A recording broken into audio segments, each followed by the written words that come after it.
While I was watching TV, my husband stormed in, his face darkening with rage after my mother-in-law whispered something to him. Without warning, he shouted, "Why are you wasting time?" and smashed the TV, my father's treasured gift, on my head. Blood streamed down as I pleaded for help, but he showed no mercy. Dragging me by my hair, he hurled me out of the house, leaving me trembling in the cold. Shaking and desperate, I called my brother, Daniel. When he arrived, the nightmare only deepened. What followed was more terrifying than I could have ever imagined. My name is Harper Collins, and this is the story I never thought I'd live to tell, a journey through love, betrayal, and finding strength amidst unimaginable pain. 3 years ago, if someone had told me I'd be recounting this, I wouldn't have believed them. Life has a way of surprising us, doesn't it? It all began when I met Jonathan Carter. At 26, I was living in Seattle, working as a graphic designer. My life was simple, steady, until Jonathan walked in. He was a 30-year-old banker, effortlessly charming and attentive, making me feel like the most important person in the world. Our whirlwind romance was filled with candlelit dinners, waterfront walks, and long conversations about our dreams. 6 months later, when he proposed, I said yes without hesitation. Friends called us the perfect couple, and I believed them, but perfection is often an illusion. After the wedding, we moved into a beautiful house in a quiet neighborhood. It felt like a dream come true. I poured myself into building our life together, cooking Jonathan's favorite meals and making our home warm and inviting. He worked long hours, and though I missed him, I told myself it was for our future. The cracks began to show when his mother, Patricia, moved in a few months after the wedding. Officially, she was there to help out, but her presence quickly revealed itself as controlling. A retired schoolteacher in her late 50s, Patricia carried an air of authority. She criticized everything, how I managed the house, dressed, and even cooked. Despite my efforts to get along, nothing pleased her. Worse, Jonathan always sided with her. "Mom's just trying to help," he'd say dismissively.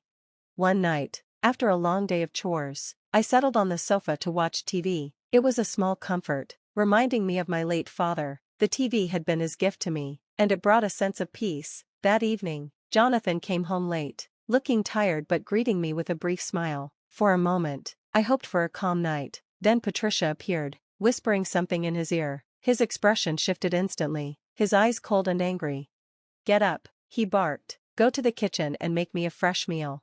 Confused, I replied, "Dinner is ready. I kept it warm for you." "I don't want that," he snapped. "I want something fresh, now." Exhausted, I hesitated. "Jonathan, I've been on my feet all day. Can't you?" Before I could finish, he erupted. "How dare you talk back to me?" He crossed the room in a fury, grabbing the TV, my father's TV. He lifted it above his head and slammed it down. The corner struck me, and pain exploded through my skull. I crumpled to the floor, blood trickling as shock paralyzed me. "Maybe this will teach you to obey me," he growled. Patricia stood nearby, arms crossed, a smug look on her face. "You don't deserve to live here if you can't respect us," she sneered. Bleeding and trembling, I begged for help, but they were merciless. Jonathan dragged me to the door and shoved me outside into the cold night. With nowhere else to go, I called Daniel. When he answered, I broke down. "Daniel, please, I need help." "I'm coming," he said firmly. "Where are you?" When he arrived, his face was a mix of worry and fury. He helped me into his car and drove straight to the hospital. "We're going to fix this," he said, gripping the wheel tightly. "He's not getting away with this." As the doctor tended to my wounds, a flicker of hope emerged. I didn't have to endure this anymore. This was the beginning of a new chapter, one where I would fight for myself, no matter the cost.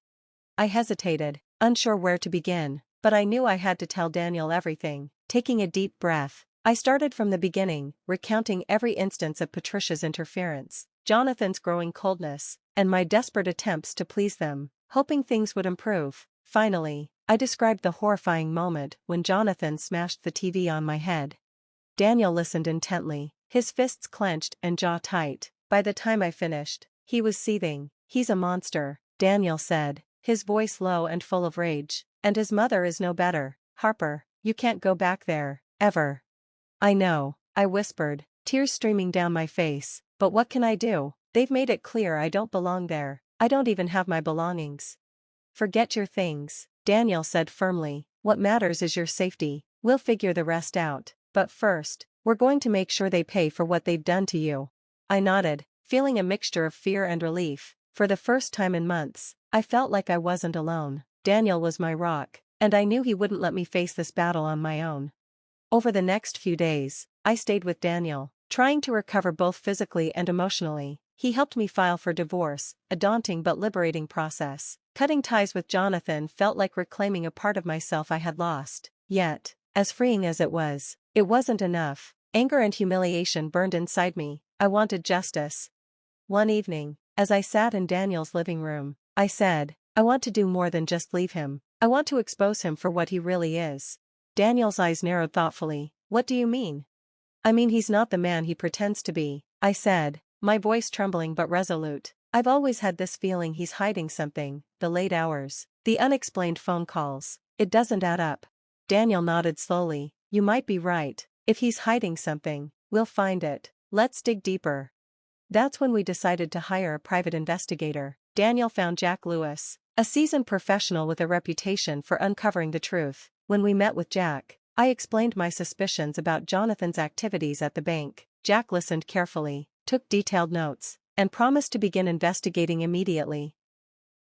The waiting was agonizing. Every day, I wondered what Jack would uncover. Part of me worried I was overreacting, but another part, the part that had endured Jonathan's lies, knew there was something dark beneath the surface. 2 weeks later, Jack called. I've found something, he said. Can we meet in person? My heart pounded as Daniel and I drove to Jack's office. When we arrived, Jack laid out the evidence he had gathered. The truth was worse than I had imagined. Jonathan wasn't just controlling, he was a criminal. He had been embezzling money from the bank, laundering it through fake accounts, and funneling it into offshore holdings. Jack presented documents, account statements, and surveillance photos. It was undeniable. I stared at the evidence, my mind reeling. I knew he was hiding something. I said softly. This is huge, Daniel said, his voice filled with determination. We're taking this to the authorities. Jack nodded. You should, but be careful. People like Jonathan don't react well when they're cornered. A chill ran down my spine, but I knew Jack was right. Jonathan was dangerous, and this was no longer just about me. His actions had hurt others, and I couldn't let him continue. The next day, Daniel and I went to the police with Jack's evidence. Detective Rebecca Hayes, the officer assigned to the case, listened carefully as we presented everything. This is solid, she said, flipping through the files. We'll start an investigation immediately. Leaving the station, I felt a mix of fear, relief, and empowerment. For so long, I had felt trapped, helpless. Now, I was fighting back, and for the first time in a long time, I believed I could win. The days after meeting Detective Hayes were a blur of nervous energy. The police took over the investigation, and I anxiously awaited updates. Jack's words echoed in my mind. Jonathan is dangerous. I tried to stay busy, throwing myself into anything that could distract me. Daniel, as always, was my rock, offering constant support, but even his reassurances couldn't fully quell my fears. I knew that once Jonathan discovered the investigation, there would be no turning back. About a week later, Detective Hayes called us in. When we arrived, she gestured for us to sit. We've made significant progress, she said, opening a folder on her desk. Thanks to the evidence your investigator provided, we've confirmed Jonathan is involved in a large-scale money laundering operation. He's been embezzling funds for over 2 years, using shell companies to cover his tracks. The scope of his crimes is massive. Hearing it spelled out left me breathless. What happens now? I asked, my voice shaky. We've built a strong case against him, Detective Hayes replied. We're monitoring his movements and preparing to make an arrest. But you need to be careful. Once he realizes the net is closing, he might try to contact you, or worse. I nodded, gripping the edge of my chair. I won't let him get to me, I said, though deep down, I was terrified. As we left the station, Daniel turned to me. You're handling this incredibly well, Harper. For the first time in a long time, I felt a spark of pride. I was fighting back, and I wasn't going to stop until justice was served.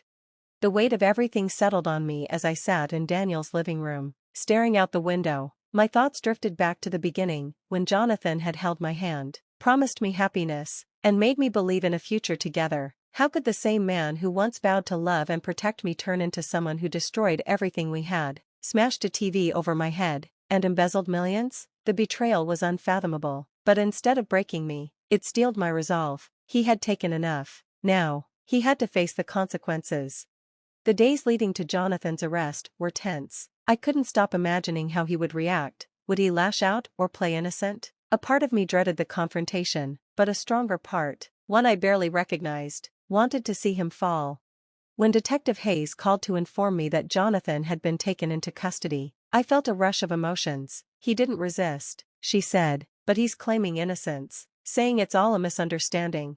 Of course he is, I replied bitterly. It was so like Jonathan to paint himself as the victim. Still, knowing he was behind bars, even temporarily, gave me a sense of safety I hadn't felt in months. Preparing for the trial was grueling. Memories of Jonathan haunted me, his disdainful glares, the nights I cried myself to sleep, and the moment he threw me out, bleeding and broken. But those memories, as painful as they were, strengthened me. I was determined to stand up, not just for myself, but for anyone who had ever felt powerless.